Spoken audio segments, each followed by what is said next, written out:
What's going on, YouTube? It's been a while since I've hollered at y'all on here, so I figured I'd take this lazy Labor Day weekend I got and take the old Hyundai out, film some videos, come at y'all for a minute. It's just been hectic, y'all. It's work all week, and try and catch up on house chores on the weekend. Y'all know how it is, man. So it's kind of tough to try and make time for your hobbies, but you got to do it, man. I love this stuff. No matter how crazy your hectic life gets, I'm going to always squeeze out some time to enjoy some basehead activities, if you know what I'm saying. But, nah, man, the old Hyundai's doing good. She's doing good. I'm not going to say great. She has given me a little bit of issues here. The build is fine. Still same old reliable Scars EVX18s, the two Incriminator 40.1s. Those are doing great. No issues at all there. C-Max Bank and the alternator, the Brand X 390s, doing great. No issues there, Everything's fine. But mechanically, I get it. It's a 20-year-old Hyundai, all right? I know, before you guys run in the comments and be like, should have got a Tahoe. I know, okay, I know. But I like to be a little different, man. I like to run the oddball vehicles no one else is running. You go to a show, you see 20, 30 Tahoes, Suburbans, Astro vans, what have you. And I get it. I know. But still, I like this car. This car has sentimental value to me and my family, so I'm going to keep it. That being said, maintenance on a 20-year-old Hyundai, you have to stay on top of it. And even when you stay on top of it, it still isn't fast enough. Granted, it doesn't help that this is in here helping stuff break a lot faster than it should. But nah, she's the latest debacle we found ourselves in with this car, had a power steering hose ruptured, and the way the power steering hoses are routed on this vehicle goes right above the alternator, the very expensive Brand X alternator that's in here, so that wasn't good. But I had one of those burst and just dumped power steering fluid all over that alt, and made a nice big old smoke screen, and the alt wouldn't charge, and the belt started slipping, and so nothing was working. It was not a good situation. I cleaned it up as best I could. Oh, I thought I saw a car behind me. I cleaned it up as best I could, and tried to burn off the excess that I couldn't clean off, and it did. And the alt is charging once again, but I have to get that fixed because I literally can't drive it with power steering fluid in it, because it'll just spurt out all over my alternator, and I really don't want to destroy that. One, it's very expensive, and two, it's kind of a pain in the ass to change. It's buried deep. So that, amongst a plethora of other things, has made this vehicle kind of get pushed on the back burner, because I don't know, I'm not really comfortable taking it super far. So I got to get some of these things checked off when I get some time. So I'm probably going to take it up to this shop probably next week and start chipping away at some of this stuff to get it ready for Ruckus, because Ruckus is right around the corner. I don't know if you guys are going, but if you see me there, hopefully you see this thing there. And if you do, please hop in, grab a demo. Let's swap demos, man. Let's have a good time. Ruckus is my favorite show other than TDH. I'm not being partial, but the weather is always like that crisp, cool, like right on the cusp of winter air. Usually it doesn't rain, and there's usually a nice breeze. I like it. I'm all for the cold weather, especially living down here in Florida, where it's like 100 degrees and 100% humidity all the time. But anyways, not much else has changed with the build. Everything's pretty much the same. I just want to start knocking out mechanical items before I dig into the audio stuff. And like I said, there's quite a few things that need to be done to this. The power steering system, I need hoses. I need the rack is leaking. The pump I've replaced, but it's making noise again because it's been ran dry a couple times. I got a CV axle vibrating.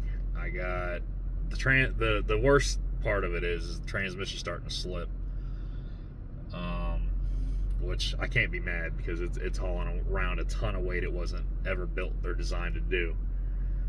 But hopefully that'll last through Ruckus. and then I can get a new one or reman or whatever. But other than that, life has just been lifing. But I have been kind of circling through the Facebook basehead pages and stuff, and I've been seeing a lot of stuff. I don't comment on there a whole lot because, God, what a dumpster fire some of those groups are. But I'll scroll through and read every now and then. Sometimes the rare occasion occurs that there's some quality information, and at the very least, there's good content to read while on the toilet. So I'll scroll through there, and I've been seeing a lot lately about like teams and sponsorships and whatnot. So I figured I'd make a video on that. I haven't made one yet, so let's talk about it. Now, sponsorships, I can't really dive into a whole lot. I've never been sponsored. To be honest with you, I've never been asked to be sponsored. I've never asked anyone for a sponsorship. I'm the kind of guy, I'm going to go out and earn my way. I'm not going to ask for free handouts. I'm not going to be the guy like, hey, I'll run your subs if you give them to me half off. I'll put your sticker on my window. I don't really care. I'd rather my build be all mine and I don't owe nobody nothing. You know what I'm saying? So, yeah, man, let's dive into this real quick. So, let's start with teams. I've been a part of several teams over the years. Team Deadbeats down in Jacksonville, Florida. I was on Team Hertz Donut, which was a team based out of South Carolina with Jerry, Chaco, and Billy Staples, and a few other guys. And now I've been on Team Deadly Hertz for a while now, and I don't ever see myself departing this team unless something drastic happens. But this is a team I've always wanted to be a part of. And which leads me into my first point about teams. Like, don't be the guy that's hopping teams. If you want to attract the team that you want to be a part of, right? Like, say you want to be a part of Team X, whatever it is. The quickest way for them to say no is for you to be the guy that's hopped from team to team to team to team to team to team. You know what I'm saying? Now, granted, I've been a part, like I said, of a few teams, but of those teams, like my first team I was on for a few years, and then some things happened with a lot of guys stepping down, and I wasn't really agreeing with how it was being run, and nothing was being done to change it, so I stepped away. And then I had the opportunity to join Hertz Donut, which I was like, cool, that'll be fun. Jerry's cool people. So I went and did that, and then, I was on that team a while, and then I had the opportunity to join Team Deadly Hertz, which was, a gift. Like, that's the team I've been trying to be a part of forever, man. I love the team. I love how they run stuff. I love the show they put on every year. So, anyways, yeah, so if you want to be a part of, like I said, Team X, whatever it is, doesn't have to be any teams I just listed, or it could be your local team, could be a national team, could be an international team, whatever your little heart desires. Just make sure you're serious about it. Don't be the guy that's hot multiple teams. That does not look good. People will look right over you because they think you're going to jump ship the first time you get into a disagreement with somebody over anything. That's first and foremost. Secondly, have something to bring to the table. Don't just, show up, run up to the president of the team at a show and be like, hey man, can I join? And you don't even have a build. Now, that's not to say you need a big build like this, and granted, this ain't even really that big compared to a lot of guys, but, we got guys on our team that just got a couple 12s in the trunk, man, but it's well put together, it sounds good, it's loud for what it is, it's, the build had pride behind it, they took pride in their work, and that's the big thing. Take your time, have pride in your work, make it a clean install, go to shows, man. Show this thing off. That's another key point on joining a team, man. Get your face out there at shows. Go to shows. Demo your ass off, man. Hop in the lanes. Put some scores up on the scoreboard. Get your name out there. Get your car out there. Let people see it over and over. All these shows, all over. And then you won't even have to go ask to join. They will come to you. No team I've been a part of, I've ever asked to join. They've come to me. So it's a matter of taking this hobby a little bit more serious and putting pride in your work is really the keys to getting teams to notice you. Now, if you're not interested in joining a team, fine, this video is not for you. Keep on scrolling. Probably should have said that a little earlier before I started getting into this.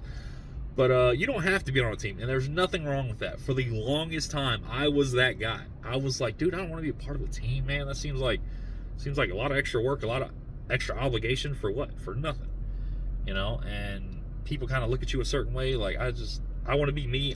I got into this hobby to have fun. That's it.